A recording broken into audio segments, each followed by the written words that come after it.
सादळे मादळे घाटात आयशर ट्रकला दुचाकीची मागील बाजूला धडक बसून दुचाकीस्वार जागीच ठार झाला।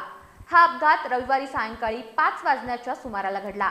40 वर्षीय नारायण सदाशिव खोत असं मयत तरुणाचं नाव आहे। पेठ वडगाव इथल्या भाजी मार्केटमध्ये तो कामाला होता। आपली ड्युटी संपल्यानंतर कासारवाडी मार्गे पन्हाळा इथल्या निकमवाडीकडे कामावरून घरी परत जात असताना हा अपघात घडला।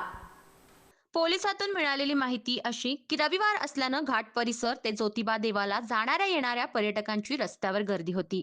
आयशर ट्रक क्रमांक MH42 AQ1631 हा सादळे मादळे इथून शिरोली MIDC कडे येताना समोरील कार चालकानं घाट वळणावर अचानक ब्रेक मारल्यानं तो जागीच थांबला।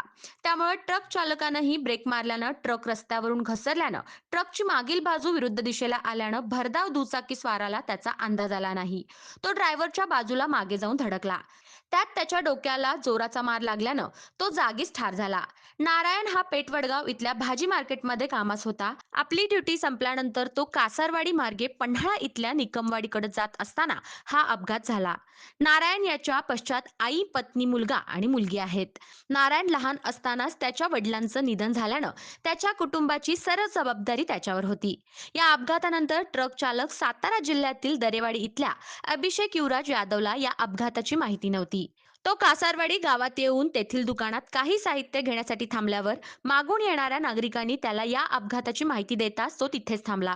पोलिसांनी त्याला ताब्यात घेतलंय। या अपघाताची नोंद शिरोली पोलिसात झाली आहे।